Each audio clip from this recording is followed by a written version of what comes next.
വീട്ടിലൊരു മീറ്റിംഗ് ഉണ്ടായിരുന്ന സമയത്ത് ജോസ് സാർ ഇവിടെ വന്ന് പറഞ്ഞ് ജോയി ആണ് ഒരു മീറ്റിംഗ് വയ്ക്കുന്നുണ്ട്, ഈ മൈൽ സ്റ്റൈലിൻ്റെ ഒരു മീറ്റിംഗാണ്, നിങ്ങളൊന്ന് ഉൾപ്പെടാൻ പറഞ്ഞു.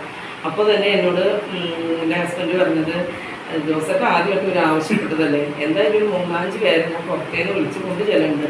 അങ്ങനെ ചേട്ടൻ ഒരു 5 പേരെ ജോസ് സാറിൻ്റെ വീട്ടിലോട്ട് മീറ്റിങ്ങിന് കൊണ്ടുവന്നു. അപ്പോൾ അന്ന് എനിക്കൊരു പനിയായിരുന്നു, ഈ പറയുന്നത് ഇന്ന് തടസ്സം വരുത്തുന്നത് പോലെയുള്ളൊരു അവസ്ഥ. പക്ഷേ എന്നോട് പറഞ്ഞു, നീ വരണ്ട, ഞാൻ പോയി നോക്കട്ടെ. അങ്ങനെ ജോസ് സാറിൻ്റെ വീട്ടിൽ നിന്ന് 2-3 പേര് പ്രൊഡക്റ്റ് മേടിച്ചുകൊണ്ട് പോയി. അത് കഴിഞ്ഞിട്ട് വന്നിട്ട് ഒരു 3-4 ദിവസം നല്ല പരിപാടിയാണല്ലോ, അത് കഴിച്ചവർക്ക് നല്ലതാണെന്ന് പറയുന്നതിലും നീ ഒന്ന് പോയി നോക്കി, ചേട്ടൻ്റെ അടുത്ത് പോയി ഐഡിയ അടിച്ച് നീ പ്രവർത്തിച്ചോ. ആ ഒരു വാക്ക് ശരിക്കും എന്താ പറയുന്നത്, എന്തിനും വിലക്ക് എന്ന് പറയുന്നത് നല്ലത് തന്നെ പറയും.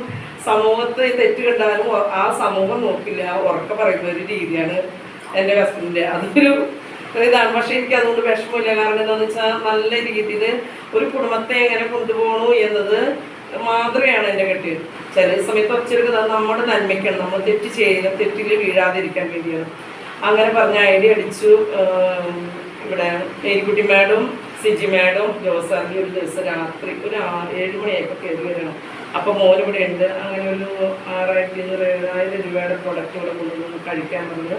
ഞാനത് കൃത്യമായിട്ട് പറഞ്ഞ പോലെ എന്നൊക്കെ കൊടുത്ത് അത് ശരിയായി പോകുന്നു. അത് കഴിഞ്ഞപ്പോൾ നല്ലതാണെങ്കിൽ ഈ വർക്കിന് ഇറങ്ങിക്കോ എന്ന് പറഞ്ഞ് ആദ്യമായിട്ടൊരു വർക്ക് ഒരു വീട്ടിൽ പോയി ആ വർക്കിന് ആദ്യമായിട്ട് പ്രൊഡക്റ്റ് തന്നു. ഒരു 6,000 രൂപ പ്രൊഡക്റ്റ് ജോസ് സാറിൻ്റെ കയ്യിൽ നിന്ന് എടുത്ത് എനിക്ക് തന്ന്, അതിലൂടെ നിങ്ങളോട് പറഞ്ഞത് 3,200 രൂപ അതിൽ നിന്ന് നമുക്കൊരു ലാഭം കിട്ടും. അങ്ങനെ ചെയ്തതാണ് ആ മേശമേ ഇരിക്കുന്നത്.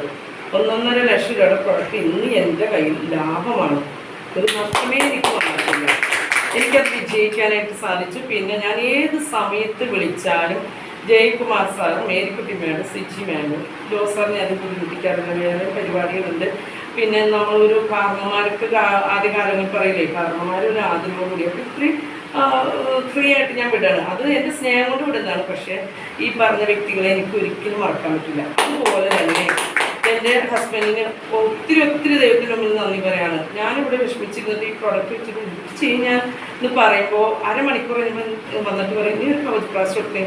ഈ ആഴ്ചയിൽ തന്നെ 4 കവച പ്രാവശ്യം എൻ്റെ കെട്ടിയുടെ കയ്യിൽ ചോദിച്ച് വാങ്ങിച്ചു.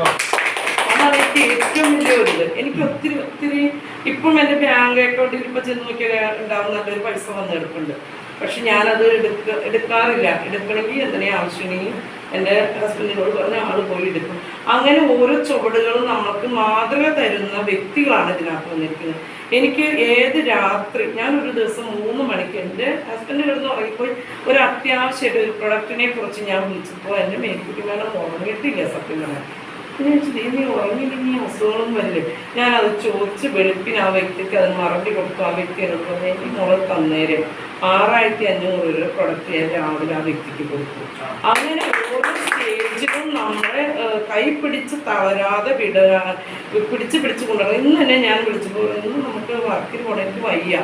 പക്ഷെ ആള് ഇപ്പോൾ കൊണ്ടുവന്നത് എനിക്ക് 5 ടാബ്ലറ്റ് നിന്ന് ഏറ്റവും അധികം വായിലിട് എന്ന് പറഞ്ഞ് അത് കഴിച്ച് അത് കഴിഞ്ഞിട്ട് എന്നോട് അങ്ങനെ ഒരു പണി ചെയ്യുക, ചാമ്പിത്തല്ല റോളോ ഇങ്ങോട്ട് എടുത്ത് നമ്മൾ പുറം വഴിക്ക് 1/2 മണിക്കൂർ തിരുമ്മി തന്ന വേദന. അതുപോലെ നമ്മളൊരു ഇതിനകത്ത് പറഞ്ഞു കഴിഞ്ഞാൽ ശരിക്കും ഇതിനകത്തൊരു സഹോദരങ്ങൾ പോലും അത്ര രീതിയിൽ നമ്മൾ ജീവിക്കില്ല. ഒരപ്പൻ അമ്മ മക്കൾ എന്നതുപോലെയാണ് നമ്മുടെ ഈ മൈൻഡ് ലൈഫ്. അതുകൊണ്ട് ഈ ഇതിലേക്ക് വരുന്ന ഒരാളും ഒരിക്കലും നഷ്ടപ്പെട്ടു പോകില്ല. ഒന്നല്ലെങ്കിൽ നമ്മൾ അച്ഛന്മാർ പുസ്തകം പറയും, മരിച്ചു കഴിയുമ്പോൾ ഒരാളെ കുറിച്ച് ഒരു 10 നന്മ പറയാൻ സാധിച്ചു. നമ്മൾ ഒരു 10 വ്യക്തികൾക്ക് അതിൽ 2 പേര് സുഖപ്പെട്ടാൽ അവർ നമുക്ക് വേണ്ടി പ്രാർത്ഥിക്കും. അതുകൊണ്ട് ഞാൻ പറയുന്നത് ഇതിനകത്ത് ഒരാൾ പോലും തളരേണ്ട കാര്യമില്ല. മുന്നോട്ടേക്ക് വെച്ച കാല് ഇരട്ടിയായിട്ട് വെച്ച് മുന്നോട്ട് പോകാം. അതാണ് നമ്മുടെ ഇതിനകത്ത് ഏറ്റവും വലിയ പാഠം നമുക്ക് തരുന്നത്. കാരണം നമ്മളിത് മുന്നോട്ട് പോകുമ്പോൾ നമ്മൾ വെറുതെ പോകുന്നതല്ല, നമുക്കൊരു വരുമാനമുണ്ട്. നമ്മുടെ രോഗത്തിനെ കുറിച്ച് നമുക്ക് പെട്ടെന്ന് ഇന്ന് തന്നെ പിന്നെ ഒരു 2-3 മാസം മുമ്പ് എൻ്റെ ഹസ്ബൻഡിന് പെട്ടെന്ന് വയറുവേദന. ഞാൻ പറഞ്ഞു ലിവാഗിന് എടുത്ത് കഴിക്കുക, വേണ്ട അത്രയും പൈസ പോണ്ടേ. പക്ഷെ 1 മണി വരെയും ബാത്റൂമിൽ കയറി നടന്നു. 1 മണി കഴിഞ്ഞ് ആ ലിവായും കഴിച്ച് കറക്റ്റ് 2 മണിയായപ്പോൾ ആൾ സുഖമായിട്ട് ഉറങ്ങി. അത് നല്ലതാണല്ലോ. പിന്നെ അത് ഇടയ്ക്ക് അത് അങ്ങനെ കഴിക്കുന്നു. അല്ല, നമ്മളിത് പാതിരയ്ക്ക് ഒരു കാറ് വിളിക്കണം, ഹോസ്പിറ്റലിൽ പോകണം, പിന്നെ അവിടെ ചെല്ലുമ്പോൾ നമ്മൾ അവരുടെ കൈ കാലം പിടിച്ച് ഒരു ഡോക്ടറെ കാണാം. ഇത് നമ്മുടെ വീട്ടിലുണ്ടെങ്കിൽ തീർച്ചയായിട്ടും നമ്മൾക്ക് നമ്മുടെ മക്കൾക്കും നമുക്ക് അയൽവാസികൾക്ക് പോലും നമുക്കിത് കൊടുത്ത് അവരെ രക്ഷപ്പെടുത്താൻ കഴിയും. അപ്പോൾ അത് ദൈവത്താൽ കയ്യൊപ്പുള്ള ഒരു പ്രൊഡക്റ്റാണ്. അപ്പോൾ എല്ലാവരും ഇതിൻ്റെ ഇത്രയാണ്. വീണ്ടും വീണ്ടും ഞാൻ വിക്രം സാറില്ല എങ്കിൽ പോലും ഇപ്പം ഇന്ന് ഞാൻ ഈ PC റാങ്കിൽ ഇത് പിടിച്ച് നിൽക്കാൻ യോഗ്യതയാണെങ്കിൽ ഞാൻ തലേ ദിവസം എന്നോട് പറയണ വ്യാഴാഴ്ച റാണി മേഡം ഒരു 50,000 രൂപയ്ക്ക് പ്രൊഡക്റ്റ് എടുത്തുകൂടെ, ഒരു PC ആയിക്കൂടെ? അപ്പോൾ എൻ്റെ സ്വഭാവം ഞാൻ അരിച്ച് പറക്കട്ടെ, 1 രൂപ എടുത്ത് ചെയ്യുള്ളൂ. അപ്പോൾ എൻ്റെ കയ്യിൽ ഞാൻ എന്തോ അക്കൗണ്ടിൽ അത് പക്ഷെ ആവശ്യത്തിന് അത് എടുക്കാൻ പറ്റില്ല. കാരണം നമുക്ക് മുന്നോട്ട് പോകുമ്പോൾ ഇപ്പോൾ ഞാൻ ഓടിച്ച് ഓസാറിന് വെട്ടിച്ചലാണ്, അല്ലെങ്കിൽ ആരെനിക്ക് വിളിക്കണം, അവരുടെ കയ്യിൽ ഇല്ല എങ്കിൽ നമുക്കത് എടുത്ത് പെരുമാറാൻ വേണം. നമുക്ക് അതിനുവേണ്ടി നമ്മളിപ്പോൾ ഒരു 1000 രൂപ നമ്മുടെ ഏതൊരു പേഴ്സിന് മുന്നിലേക്ക് ഇട്ടേക്കണം. ജസ്റ്റ് ഒന്നൊരു ഹോസ്പിറ്റലിൽ എത്താൻ വേണ്ടിയിട്ട് വരെയുള്ളതാണല്ലോ. അല്ലെങ്കിൽ നമ്മുടെ വീട്ടിൽ ആരെയും വരണമെന്ന് പറഞ്ഞു ആ സമയത്ത് അയ്യോ എൻ്റെ കയ്യിലൊന്നുമില്ല എന്ന ചിന്ത നമുക്ക് ഒരിക്കലും വരരുത്. നമ്മുടെ സുരക്ഷിത നമ്മുടെ കയ്യിലാണ്, മറ്റൊരാളുടെ കയ്യിലില്ല. അപ്പോൾ അതിപ്പോഴും നമ്മൾ ഓർക്കണം എന്ന് പറഞ്ഞത് ഞാൻ ജോസാറിന് ഒത്തിരിയേറെ നന്ദി പറഞ്ഞു. എന്നെ ഇതിലേക്ക് കൊണ്ടുവന്നു. പിന്നെ എനിക്ക് പറയാൻ സമയമില്ല, അതുകൊണ്ട് എല്ലാവർക്കും പോകാൻ തിരക്കാണ്. എൻ്റെ മോള് ഡെങ്കു പിടിച്ച് ബാംഗ്ലൂര് LLBക്ക് 15 ദിവസം മുമ്പ് ടെൻഷൻ അടിച്ചു. അപ്പോൾ അതിന് തലേ ദിവസമാണ് ജയകുമാർ സാറ് മേൽക്കുട്ടിമേനെ കുറിച്ച് വർക്കിലുണ്ട്. അപ്പോൾ ഞാൻ ഉണ്ട്. അപ്പോൾ ഞാൻ ജോസാറിനോട് പറഞ്ഞപ്പോൾ അതിനെന്തെങ്കിൽ നമുക്ക് പോകാം എന്ന് ഞങ്ങൾ രണ്ടുപേരും പോയി പെരുമാറി മീറ്റ് കഴിഞ്ഞ് ജയകുമാർ സാറും വിക്രമൻ സാറും അവിടെ വന്ന് ഞങ്ങളൊരു 10-12 വരും അല്ലേ, 10-10:45 വരെ വർക്ക് ചെയ്തു. അപ്പോൾ എന്നോട് ഇനി വർക്ക് ചെയ്യാം. അപ്പോൾ ഇല്ല, ലിമിറ്റ് എൻ്റെ കഴിഞ്ഞു. കാരണം എൻ്റെ ആങ്ങമാരുടെ മുമ്പിലാണ് ഞാൻ ചെന്ന് വർക്ക് ചെയ്തത് ഇത്രയും സമയം.